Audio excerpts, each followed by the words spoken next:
Hey there, JoeTheAutoGuy here, going to replace a alternator on a 2004 Chevy Silverado 2500 HE with a gas meter 6.0. Can go through a little bit of the testing. I've kind of already removed it, and this is a new one, so I kind of jumped the gun on it, but I'll show you how I removed it. It's pretty simple. So as you see, your alternator used to be here. There's one connector here, and the main cable to the back, and two bolts that holds it on.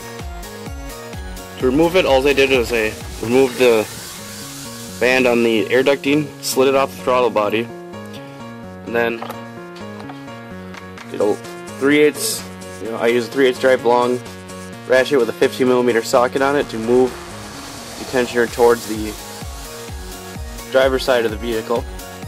Slide the belt off here, as you see.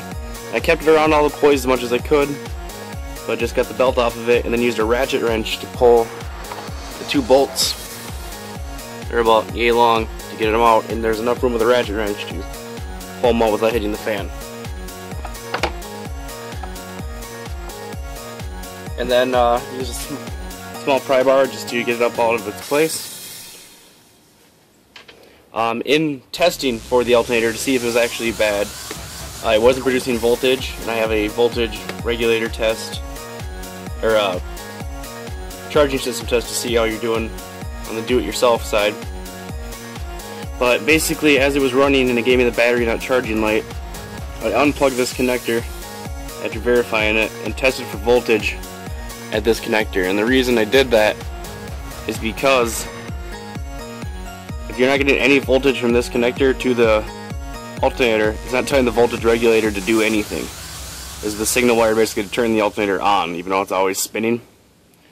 So I verified there was voltage there, no voltage coming from the back of the, or it was at less than 12 volts coming out of the back of it. So I called it, bad alternator. So that was the testing process. Now we're just gonna, put it back in real quick, show you how to do that. Now we're going to take my new alternator, put it in. It's kind of stiff and stubborn, obviously.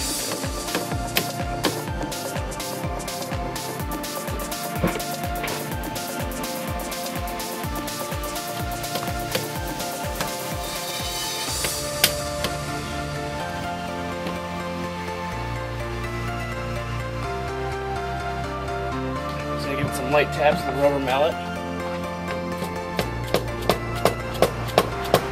Looks like we're just about in place. Try to put one of the bolts through.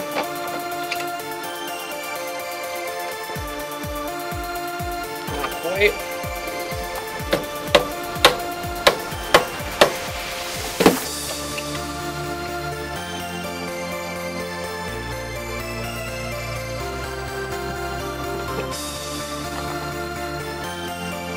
Now that, lined it up and got the bolt through and started, start putting it back in.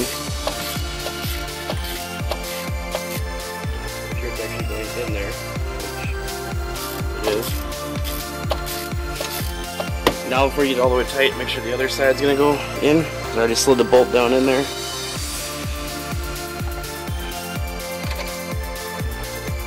That one kind of slid right into place. Another view of that one.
Now that it's back in place, I suggest putting a little electrical grease onto this connector.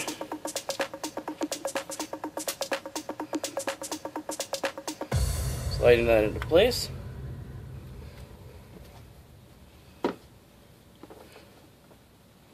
Corrosion in this cable. Just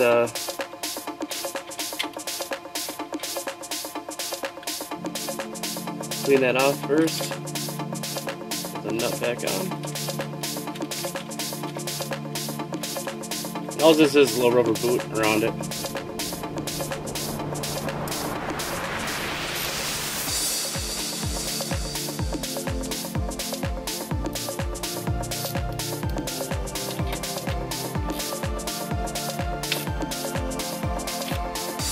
Not to super crank it, but get it tight. And then slide your rubber boot back on to protect it.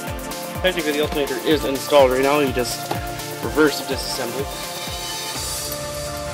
So with the belt just about in place, goes underneath this idler pulley. Make sure it's around the tensioner still. Go up, go around.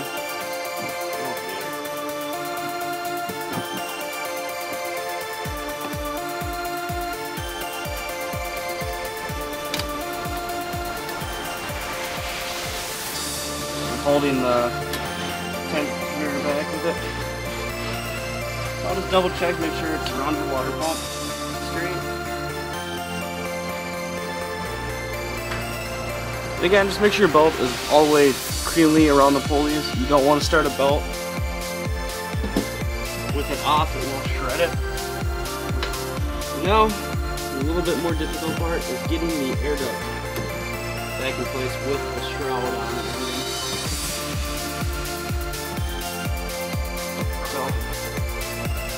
Just about in place. And easy thing to do is actually use silicone lubricant. Allows it to slide right back onto the throttle button.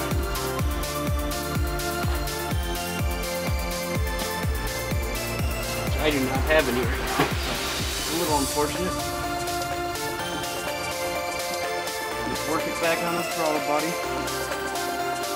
Make sure it's on in the bottom, and not just forcing it on to one side.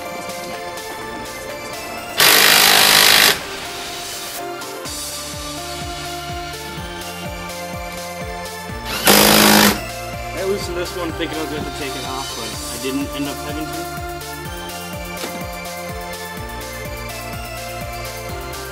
So now I'm just going to reconnect the battery cable and start it up and see if it wants to run.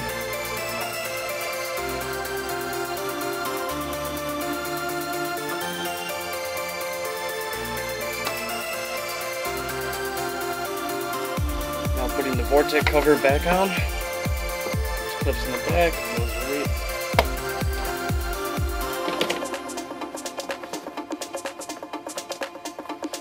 And the truck is back together completely. Move all tools before start up.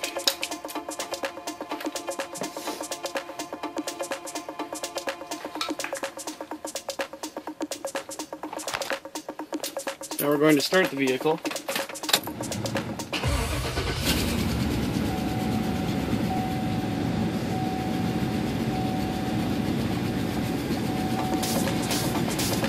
And on this one there is a gauge, and we are at about 14.4 volts, which is where you should be. Anywhere between 13 and 15 is considered okay.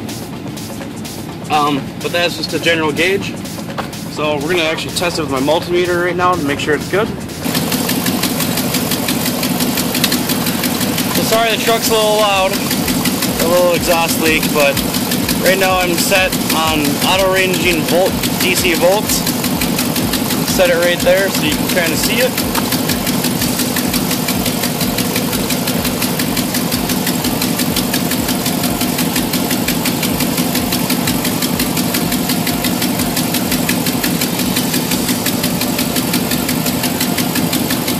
And see we are running 14.18 volts, which is perfectly okay.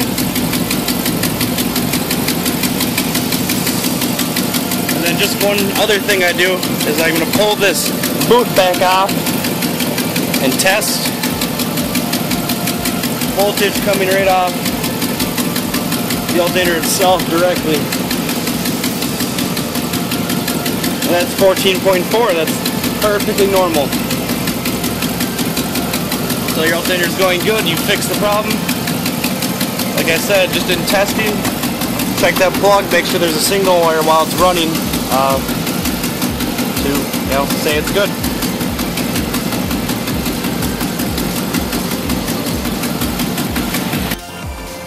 Please like and subscribe to the channel if you haven't already. Have a great day.